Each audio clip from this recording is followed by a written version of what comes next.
¿Escuchan eso? Son todos los fans de Uncharted llorando porque The Last of Us sí recibió una adaptación impresionante. Qué bueno que Sony no se encargó de esto. Hace unos días se estrenó el primer episodio de la serie. Y como todos, estamos locos por la maravillosa reinterpretación del juego de Naughty Dog. Pero mucha gente está hablando de una adaptación 1 a 1 y la realidad es que no es así. Y qué bueno. Con un sentido de justicia a la impresionante serie de juegos y respeto a la historia original, este es nuestro sentido review / comparación de When You're Lost in Darkness o Cuando te pierdes en la oscuridad. Primer episodio de The Last of Us, aquí en Código Arcade. Por cierto, alerta de spoilers.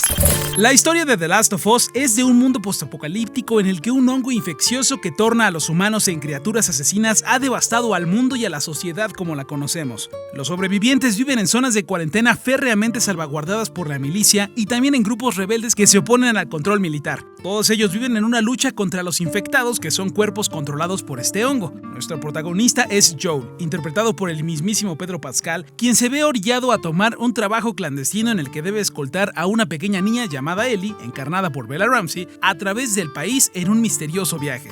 De la mano de Neil Druckmann, conocido director creativo de Naughty Dog, quien fuera guionista y director creativo del juego, y de Craig Mazin, quien fuera creador y guionista de Chernobyl, miniserie exitosísima de HBO, nos llega una serie que ha tenido una recepción más que positiva, con un 9.5 de 10 en IMDb, 84% en Metacritic y 96% en la audiencia de Rotten Tomatoes.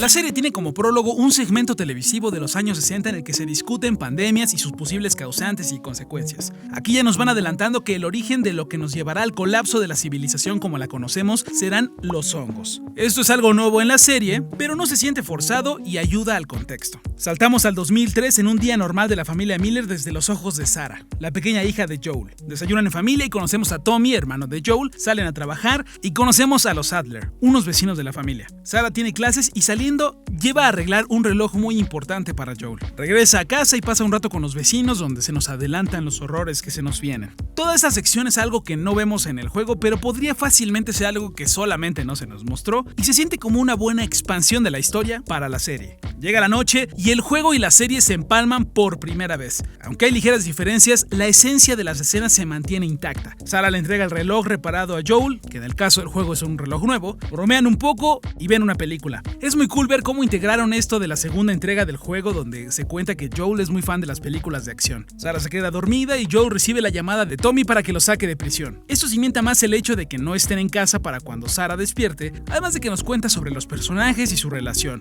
cosa que tendrá un rol más importante adelante, claramente. Joel lleva a su hija a la cama y se va. Después la pequeña despierta sola, busca a su papá en casa pero no lo encuentra y en medio del misterio la sorprende el perro de los Adler. Al tratar de llevar a la mascota a la casa de los dueños, se escapa por el miedo. Sarah entra a la casa de al lado para avisarles, pero está oscura y silenciosa. Los vecinos han sido atacados y vemos por primera vez a un infectado. Acá notamos un cambio importante de la naturaleza de la infección. En el juego el vector de infección son las esporas y esto es parte de la mecánica del juego. La serie usa los zarcillos, que son pequeños tallos que brotan de los hongos, y las mordidas de los infectados como causa de la propagación. Sarah escapa de la casa mientras es perseguida por la anciana infectada. Llega Joel con Tommy y matan a la anciana infectada de un llavazo. De aquí se vienen escenas que son reflejos del juego y son hermosas, así como atemorizantes. Llegan a la carretera y no pueden pasar. Aunque todo lo que sucede en el pueblo es diferente, en esencia sucede lo mismo. En un accidente en la camioneta, Sarah se lastima seriamente el tobillo y Joel la carga para salvarla, además de que Tommy se separa de ellos. Tras una persecución de un infectado, Joel y Sarah son rescatados por un militar que por órdenes debe matarlos. Joel trata de negociar, pero el militar les dispara derrumbándolos por una pequeña colina. Cuando están por darle el tiro de gracia, Tommy elimina al militar salvando a Joel, pero no así a Sarah, quien, herida de muerte, fallece en los brazos de su padre. Pasamos al presente y la diferencia entre el juego y la serie se vuelve mucho más pronunciada del lado de la historia y en cómo suceden las cosas. Los que estén familiarizados con la historia del juego sentirán que todo está desacomodado, pero la mayoría de estos ajustes funcionan bien en el contexto de la serie si dejamos de lado las comparaciones. La serie nos presenta un mundo posapocalíptico. Un niño vaga por la ciudad buscando ayuda. Encuentra una zona de cuarentena y los militares le ayudan. Es atado a una silla de ruedas y analizado para saber si está infectado y le dicen que lo ayudarán. Echamos un vistazo al interior de la zona de cuarentena y notamos derrotamos el control militar. Los sobrevivientes hacen labores y acá se nos hace saber que esta infección es incurable y la única solución es la muerte cuando un maduro Joel echa en una hoguera el cadáver del pequeño niño que acabamos de conocer.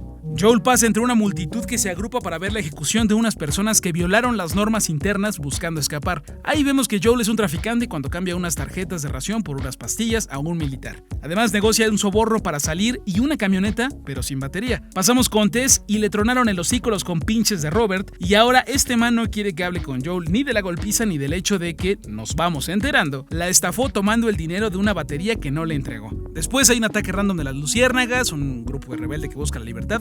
A ver, esto no sucede en el juego y es muy distinto. No está mal, pero se nota que es una historia que está adaptada y tiene su propia personalidad. Igual nada que ver con lo que han hecho con Resident Evil.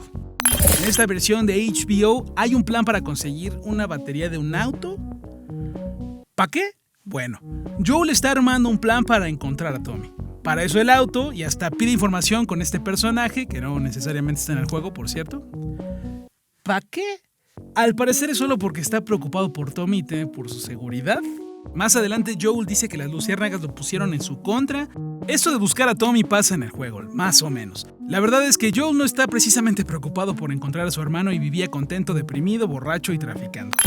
En fin, después conocemos a Ellie, quien está encadenada y en revisión, pues se teme que esté infectada. Después sabemos que toda esta sospecha es por una mordida. Se nos da la misma información que en varias partes del juego, pero reacomodada en un par de escenas donde está Ellie o se habla de ella. Esta presentación, cuando Marlene y las luciérnagas hablan de los planes y cuando Marlene desencadena a Ellie. La información es que Marlene es amiga de la mamá de Ellie, que no buscan hacerle daño y que se irá a algún lado esa misma noche. Regresando a lo de la batería, Joel y Tess deciden confrontar a las luciérnagas, que fueron las que se llevaron la batería que era de Joel. Se topan con un cadáver infectado y cubierto de hongos, como esos platos que no has lavado desde hace una semana. Sorpresivamente hallan a Robert y ya está muerto, y Marlene está herida.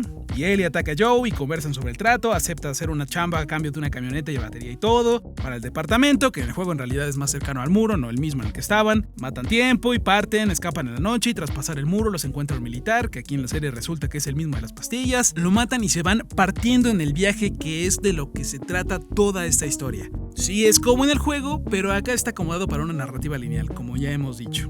Antes de terminar, es genial notar que el doblaje de la serie comparte varias voces con las del doblaje del juego. Como lo anunció HBO Latinoamérica en su cuenta de Twitter, ya podemos checar el adelanto del próximo episodio y por supuesto no podemos esperar para ver cómo se desarrolla esta historia y saber qué pasará con nuestros protagonistas. Sabemos cómo acaba el juego, incluso la secuela, pero ¿qué sorpresas nos traerá esta sorprendente adaptación? Estaremos pendientes.